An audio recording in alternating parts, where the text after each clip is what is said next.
हमारे साथ जुड़ चुके हैं देवांश शाह। यहां पर उपराष्ट्रपति पद के लिए चुनाव जो है उसकी शुरुआत हो गई है। प्रधानमंत्री नरेंद्र मोदी ने अपना वोट डाल दिया है और क्या कुछ अपडेट सामने आ रहे हैं? जी बिल्कुल, देखिए 15वां उपराष्ट्रपति का जो चुनाव है वो अब चालू हो चुका है और यहाँ पे जो सीधी टक्कर है वो यहाँ पर एनडीए के सीपी राधाकृष्ण और बी सुदर्शन रेड्डी, कांग्रेस की बी सुदर्शन रेड्डी के बीच में देखी जा रही है। यहाँ पर बात कर लीजिए बी सुदर्शन रेड्डी की, तो वो सुप्रीम कोर्ट के पूर्व जस्टिस रह चुके हैं और यहाँ पर अगर हम बात कर लें सीपी राधाकृष्ण की, तो वो तमिलनाडु बीजेपी के अध्यक्ष और महाराष्ट्र के राज्यपाल हैं। तो अब यहाँ पर साफ तौर पर जो सीधी टक्कर देखी जा रही है उसमें अगर बढ़त की बात करी जाए तो बढ़त साफ तौर पर सीधे सीधे एनडीए के जो उम्मीदवार सीपी राधाकृष्ण है उनके पास मानी जा रही है। प्रधानमंत्री नरेंद्र मोदी ने पहला वोट जो है वो डाल दिया है और यहां पर बीजेपी, अगर यहां पे हम एनडीए की बात करें तो एनडीए जो है वो सीधे सीधे मैन टू मैन मार्किंग की एक रणनीति के साथ यहां पर चुनाव लड़ रहा है, क्योंकि अलग अलग सांसदों को अलग अलग जो ड्यूटीज हैं वो दे दी गई। केंद्रीय मंत्रियों की हम बात करें तो उनको अलग अलग जो ड्यूटीज हैं वो दे दी गई। तो यहां पर अगर हम बढ़त की बात करें तो सीधे सीधे ये कहना गलत नहीं होगा कि आज जिस तरीके से जो वोटिंग है वो 10 बजे से शुरू हो चुकी है, 5 बजे तक ये वोटिंग समाप्त होगी, 6 बजे जो काउंटिंग है वो चालू हो जाएगी और देर शाम तक आज ही रिजल्ट की जो घोषणा है वो कर दी जाएगी। तो इसमें यह कहना कहीं से भी गलत नहीं होगा कि जो ये जीत है वो सीपी राधाकृष्ण के पल्ले ही पड़ने वाली है और यहां पर एनडीए कहीं ना कहीं एक रिकॉर्ड तोड़ जीत भी दर्ज करता हुआ नजर आ सकता है। अब यहां पर अगर हम विपक्ष की बात कर लें तो विपक्ष कहीं ना कहीं क्रॉस वोटिंग की तरफ नजरें गड़ाए हुए यहां पर एक एकता का यहां पे प्रदर्शन करता हुआ, एक शक्ति प्रदर्शन कहीं ना कहीं विपक्ष इसको यहां पर देखेगा। चूंकि अगर हम यहां पे इससे पहले बात करें जिस तरीके से उपराष्ट्रपति जगदीप धनखड़ जब चुनाव जीते थे तब उन्होंने 725 में से 528 वोट मिले थे। तो अब यहां पर विपक्ष अगर नजरें टिकाए हुए तो विपक्ष सिर्फ एक चीज पर नजर टिकाए हुए कि अगर ये जीत का अंतराल किसी तरीके से कम होता है तो वो कहीं ना कहीं सरकार को घेरने का प्रयास करता हुआ नजर आएगा। लेकिन अगर यहां पर हम जीत की बात करें तो जीत साफ तौर पे सीधे सीधे यहां पर सीपी राधाकृष्ण के हिस्से ही आती हुई दिखाई देगी। जी विनय, यहां पर मैन टू मैन मार्किंग जो है वो एनडीए की ओर से की जा रही है, लेकिन यहां पर इंडिया गठबंधन के तमाम नेताओं की ओर से ये बयान सामने आए थे कि क्रॉस वोटिंग हो सकती है। लेकिन जिस तरीके की रणनीतियां यहां पर एनडीए की ओर से बनाई गई है, तमाम केंद्रीय मंत्रियों को जिम्मेदारियां सौंपी गई हैं, कहीं ना कहीं वो चूक जिस तरीके से जो तमाम इंडिया गठबंधन के नेता बोल रहे थे कि क्रॉस वोटिंग हो सकती है, उसकी उम्मीदें काफी कम है। देखिए, संभावनाएं बहुत कम लगती हैं कि एनडीए की तरफ से क्रॉस वोटिंग होगी, क्योंकि एनडीए बड़ी सोच समझ के और बड़ी रणनीति के साथ इस वोटिंग प्रक्रिया में हिस्सा ले रहा है। एनडीए ये तो चाहता ही है कि एक एक वोट जो एनडीए के खाते का है वो एनडीए के उम्मीदवार के पास आए, लेकिन देखना होगा कि एनडीए के खाते के जो वोट हैं क्या उससे ज्यादा भी वोट एनडीए के पास आते हैं। ये भी एक अहम पहलू इस परिणाम का रहने वाला है, क्योंकि इंडी गठबंधन भी कहीं ना कहीं ये चाह रहा है और कोशिश कर रहा है कि उनके खाते का एक भी वोट दूसरे उम्मीदवार के पक्ष में ना जाए। तो परिणाम जो आएंगे ना सिर्फ ये तय करेंगे कि देश का अगला उपराष्ट्रपति कौन होगा, बल्कि ये भी इससे साबित होगा कि एनडीए और इंडी गठबंधन के जो सांसद हैं वो आपस में कितना एकजुट है। अगर एक भी वोट की क्रॉस वोटिंग किसी भी पाले में होती है तो लाजमी है कि सवाल खड़े होंगे, चाहे इंडी गठबंधन के वोट एनडीए के पक्ष में जाएं या फिर एनडीए के वोट इंडी गठबंधन के पक्ष में जाएं, तो सवाल खड़े होंगे। एनडीए इस बात को भली भांति जानती है कि वो चुनाव जीत जाएंगे क्योंकि आंकड़े उनके पास हैं, लेकिन सबकी नजरें इसके ऊपर भी है कि क्या किसी तरह की क्रॉस वोटिंग होती है। क्रॉस वोटिंग होगी तो लाजमी है कि एक बड़ा राजनीतिक बहस का मुद्दा भी बनेगा और खासतौर पे इंडी गठबंधन अपने जो सांसद हैं उनको एकजुट पिछले कई दिनों से करने की कोशिश कर रहा है और ये कितना एकजुट कर पाए हैं अपने सांसदों को इस वोटिंग परिणाम के बाद पता चलेगा। सबसे बड़ी बात इंडी गठबंधन के लिए ये है कि अपने सांसदों को रोक कर रखना और अपने सांसदों के वोट अपने उम्मीदवार के पक्ष में डलवाना, ये सबसे बड़ी रणनीति यहाँ पे दोनों दलों की है। जी, इसी के साथ साथ विनय, मैं आपसे एक और चीज पूछना चाहूंगा। जिस तरीके से सीपी राधाकृष्णन का चुनाव यहां पर किया गया है, कहीं ना कहीं दक्षिण को भी एक संदेश देने की कोशिश की गई है। बीजेपी लगातार अपने पैर जो है वो दक्षिण में पसारने की कोशिश कर रही है। एक बड़ी जिम्मेदारी दक्षिण के एक बड़े नेता को दी गई।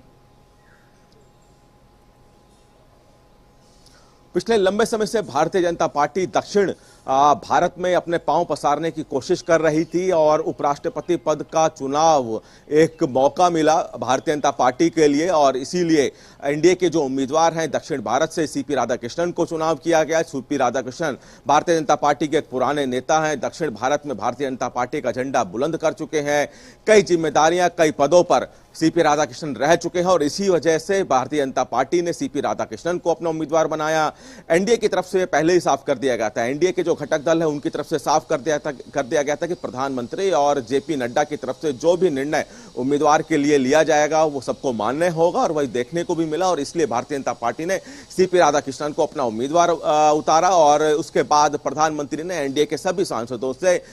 सीपी राधाकृष्णन को रूबरू कराया और उनके बारे में बताया। तो इसलिए भारतीय जनता पार्टी ने सीपी राधाकृष्णन को चुना, चूंकि दक्षिण भारत में भारतीय जनता पार्टी अपनी मजबूती करना चाहती थी। एक बड़ा संदेश सीपी राधाकृष्णन को उपराष्ट्रपति पद के उम्मीदवार के तौर पर उतारकर भारतीय जनता पार्टी ने दिया है कि दक्षिण में भी भारतीय जनता पार्टी मजबूत हो, और कहीं ना कहीं इसका एक संदेश और इसका असर भी आपको दिखाई देता हुआ दिखेगा। जी विनय, देवांश क्योंकि हमारे साथ लगातार जुड़े हुए हैं। देवांश, यहां पर सीपी राधाकृष्णन की बात हमने की, वहीं अगर बात करें तो पूर्व जज सुदर्शन रेड्डी भी दक्षिण से ही आते हैं। इंडिया गठबंधन की ओर से भी दक्षिण के लिए एक संदेश दिया गया है, और अगर मैं बात करूं तो कांग्रेस की ओर से ही संदेश दिया गया है।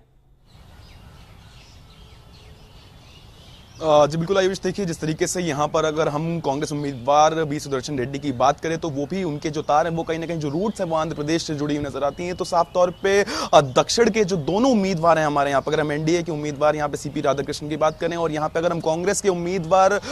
बी सुदर्शन रेड्डी की बात करें, तो ये जो दोनों उम्मीदवार हैं ये दक्षिण से आते हैं। तो कहीं ना कहीं दोनों जो पार्टियां हैं वो अब दक्षिण को महत्व देती हुई नजर आ रही हैं, दक्षिण पे कहीं ना कहीं जोर दिखाती हुई नजर आ रही है। और जिस तरीके से ये उपराष्ट्रपति का चुनाव पड़ा है तो उसके मद्देनजर यहां पर दोनों पार्टियों को एक मौका मिला है कि दक्षिण में अपने कहीं ना कहीं पैर पसारने का और दक्षिण में कहीं ना कहीं अपने आप को मजबूत करने का ये दोनों पार्टियों का कहीं ना कहीं एक कह सकते हैं कि जिस तरीके से लगातार अब यहां पर अगर हम यहां पे उपराष्ट्रपति चुनाव की बात कर लें तो पहला जो वोट है वो प्रधानमंत्री नरेंद्र मोदी ने डाला है, और उसके बाद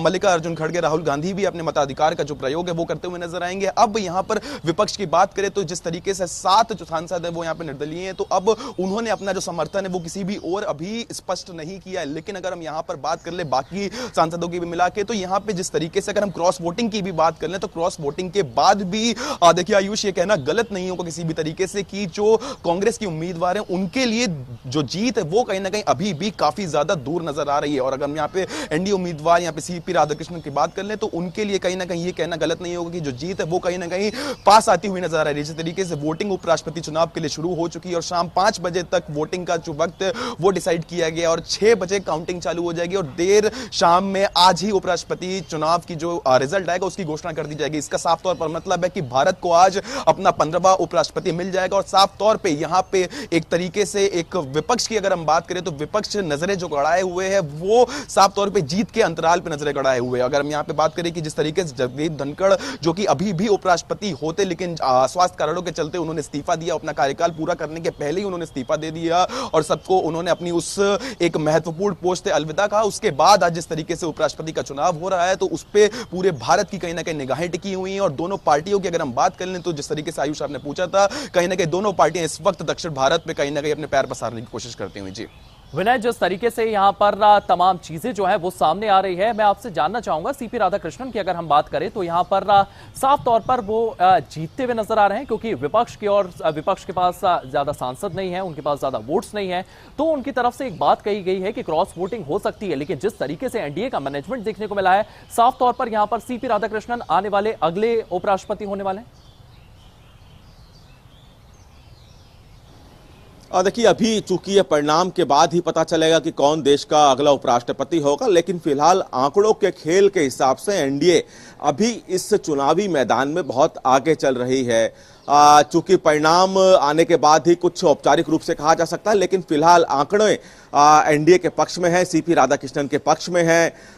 ऐसे में क्रॉस वोटिंग की उम्मीद इंडी गठबंधन को है और चूंकि इंडी गठबंधन के जो उम्मीदवार हैं वो लगातार अंतरात्मा की आवाज सुनने की बात कह चुके हैं। हालांकि भारतीय जनता पार्टी की तरफ से कल एक प्रेस कॉन्फ्रेंस करके जो अंतरात्मा की आवाज सुनने की बात उपराष्ट्रपति पद के उम्मीदवार इंडी गठबंधन की तरफ से की जा रही है उस पर सवाल खड़े किए थे। चूंकि लालू प्रसाद यादव के साथ एक फोटो यहां पे डी सुदर्शन रेड्डी का भारतीय जनता पार्टी ने जारी किया था और कहा था कि ऐसे व्यक्ति के साथ डी सुदर्शन रेड्डी खड़े हैं जो कि चारा घोटाला और कई अन्य घोटालों में आरोपी है और फिलहाल जमानत में बाहर है। तो भारतीय जनता पार्टी की तरफ से लगातार यहां पे इंडी गठबंधन के उम्मीदवार सुदर्शन रेड्डी रेड्डी पर सवाल खड़े किए हैं। अब चूंकि वोट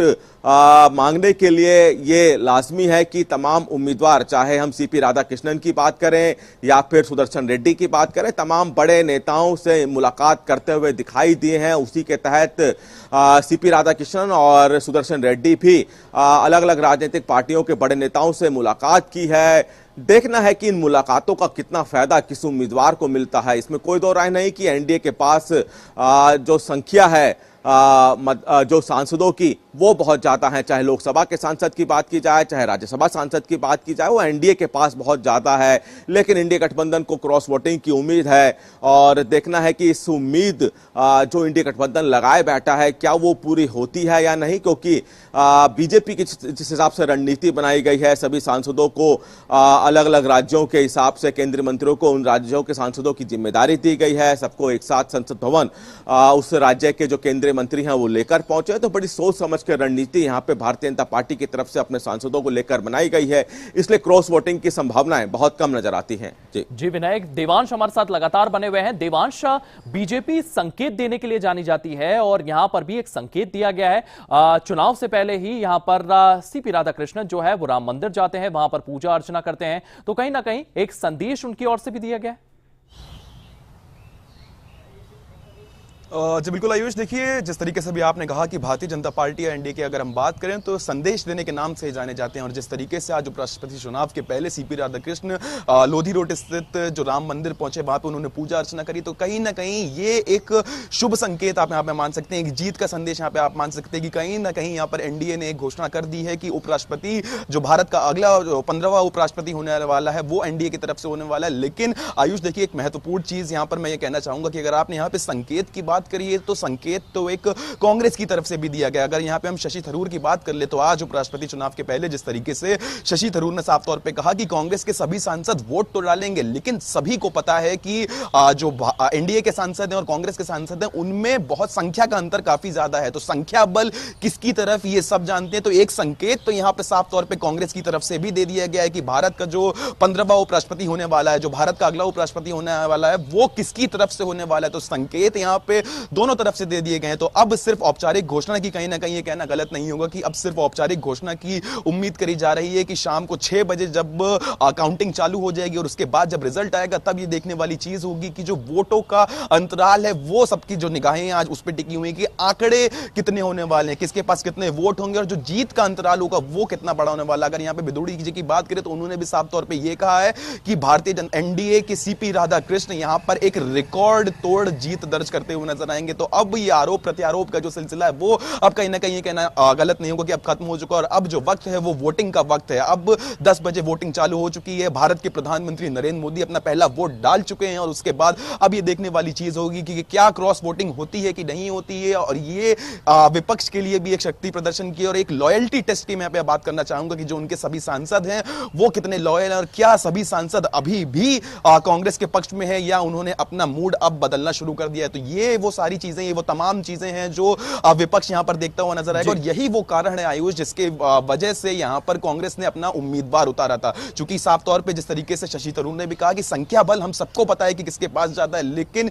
यहां पर अपने सांसदों का लॉयल्टी टेस्ट करना और साफ तौर पे यह देखना कि जो कांग्रेस की एकता है वो अब कितनी बनी हुई है, पार्टी के अंदर किसी तरीके की कोई एक आपस में मतभेद तो नहीं है, किसी तरीके की कोई रंजिश तो नहीं है, वो साफ तौर पे चेक करने के लिए अब यहां पर अपना उम्मीदवार उतारा है और वही अब शाम को आज पता चल जाएगा। जी देवांश, जी विनय, आप हमारे साथ बने रहिएगा। इसी बीच एक बड़ी खबर सामने आई है, आपको बता दें ये बड़े अपडेट्स, बड़ी जानकारियां सामने आ रही है जहां पर प्रधानमंत्री नरेंद्र मोदी ने मतदान किया है। उपराष्ट्रपति चुनाव के लिए ये पहला मतदान देखने को मिला है। प्रधानमंत्री नरेंद्र मोदी की ओर से ये मतदान किया गया है। तो बड़ी जानकारी आपको दे दें, प्रधानमंत्री मोदी ने मतदान किया है। उपराष्ट्रपति चुनाव के लिए यह पहला मतदान उनकी ओर से किया गया।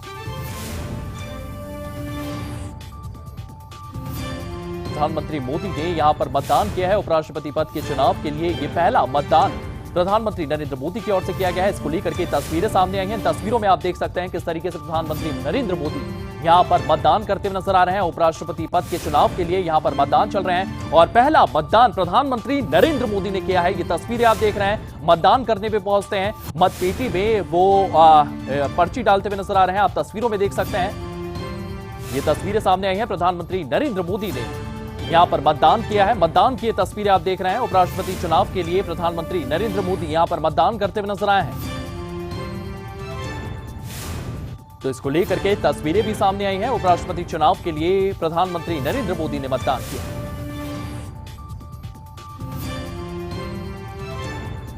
और इसी खबर को लेकर के हमारे सहयोगी विनय और दिवांश हमारे साथ लगातार जुड़े हुए हैं। विनय, मैं आपके पास आना चाहूंगा। विनय, तमाम दल जो है यहां पर वोट डालते हुए नजर आएंगे, लेकिन कुछ दल ऐसे भी है जो यहां पर वोटिंग से दूरियां बनाए हुए हैं। पंजाब के शिरोमणि अकाली दल ने इससे दूरी बना रखी है। इसी के साथ साथ बीजेडी और बीआरएस भी चुनाव में हिस्सा नहीं लेती हुई नजर आएंगी।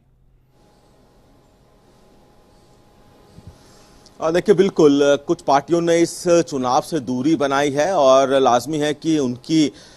गैर मौजूदगी इस चुनाव में रहेगी। अपने अपने जो राजनीतिक कारण है उनके लिहाज से ये दूरी बनाई गई है, चाहे वो बीआरएस की बात करें, शिरोमणि अकाली दल की बात करें। चूंकि बहुत से राजनीतिक पार्टियां, अगर हम जिन्होंने इस चुनाव से दूरी बनाई है वो कहीं ना कहीं ना तो फिर ये कह सकते हैं कि हालांकि इसमें एनडीए के घटक दल जिस तरह शिरोमणि अकाली दल की बात की जाए या बीआरएस की बात की जाए उनको असर पड़ता हुआ दिखाई सकता है, लेकिन इतना असर नहीं पड़ेगा कि बहुत बड़ा उलटफेर यहाँ पे होता हुआ दिखाई दे, क्योंकि मार्जिन बहुत ज्यादा है एनडीए के पास। लोकसभा और राज्यसभा दोनों के सांसदों को मिला के तो बहुत ज्यादा उलटफेर यहाँ पे होता हुआ नहीं दिखाई देगा और इतना बड़ा गैप नहीं होता हुआ दिखाई देगा। लेकिन फिर भी कुछ राजनीतिक दलों की तरफ से अपने सांसदों को इस वोटिंग प्रक्रिया में हिस्सा ना लेने के लिए कहा गया है। वो इस पूरी वोटिंग प्रक्रिया में न्यूट्रल होते हुए दिखाई देंगे और जिसकी सूचना इन राजनीतिक पार्टियों की तरफ से पहले ही जारी कर दी गई है। जी, देवांश भी लगातार हमारे साथ बने हुए हैं। देवांश, यहां पर विनय की ओर से साफ तौर पर यह कहा गया है कि एक बड़ा अंतर दिखाई नहीं देगा, लेकिन इंडिया गठबंधन के लिए एक बड़ा अंतर दिखाई दे सकता है, क्योंकि जिस हिसाब से शशि थरूर के स्टेटमेंट सामने आया है, कहीं ना कहीं ऐसा लगता है कि इंडिया गठबंधन की ओर से क्रॉस वोटिंग हो सकती है। जी बिल्कुल, देखिए आयुष, सबकी जो निगाहें जिस तरीके से हम बार बार जिक्र कर ही रहे हैं कि जो है वो क्रॉस वोटिंग पे टिकी हुई है और जिस तरीके से शशि थरूर ने यहाँ पे एक इंडिकेशन दिया है, एक मैसेज दिया है साफ तौर पे कि सभी को पता है कि संख्या बल किसकी तरफ है, जिसपे साफ तौर पे बीजेडी, बीआरएस और शिरोमणि अकाली दल की अगर हम बात कर ले तो उन्होंने वोटिंग से दूरी बना ली। अगर शिरोमणि अकाली दल की बात करें तो उनका कहना है कि वो इस चुनाव में भाग जरूर लेते, लेकिन जिस तरीके से पंजाब में बाढ़ आई हुई है, जिस तरीके से आधे भारत में इस वक्त बाढ़ आ रही है, उसमें पंजाब सरकार की तरफ से किसी भी तरीके की कोई मदद नहीं करी जा रही और कहीं ना कहीं वो केंद्र सरकार को भी इसके लिए दोषी मानते, इसलिए उन्होंने चुनाव से फिलहाल दूरी तो बना रखी है। लेकिन जिस तरीके से शशि थरूर ने आज उपराष्ट्रपति चुनाव के पहले एक बयान दिया है, औपचारिक तौर पर उन्होंने बोला है कि संख्या बल सबको पता है कि किस तरफ ज्यादा है और किस तरीके से यह चुनाव का परिणाम आने वाला है, तो इससे आयुष एक अंदाजा साफ तौर पर लगाया जा सकता है कि एक जिस तरीके से अब यह देखा जाएगा कि आज शाम को 6 बजे जब वोटिंग चालू होगी तो औपचारिक आंकड़े कितने होते हैं वो तो उसी वक्त पता चलेगा। लेकिन अब यहां पर अगर शशि थरूर की बात करें, शशि थरूर जिस तरीके से इंडिकेशन देते हुए नजर आए, जिस तरीके से अगर हम बॉडी लैंग्वेज की बात करें, जिस तरीके से उन्होंने अपना स्टेटमेंट दिया, उससे ये अंदाजा तो लगाया जा सकता है कि कांग्रेस में ही साफ तौर पे आज क्रॉस वोटिंग देखी जा सकती है और यही मेन, अगर हम बात करें कि अगर हम कांग्रेस का यही मेन मुद्दा था, यही मेन मोटिव था अपने उम्मीदवार को उतारना, चूंकि उनको ये चीज देखनी थी कि जो उनके सांसद है वो कितना इस वक्त कांग्रेस के साथ हैं। जी देवांश, जी विनय, इस तमाम जानकारी के लिए आपका बहुत बहुत धन्यवाद। तो 5 बजे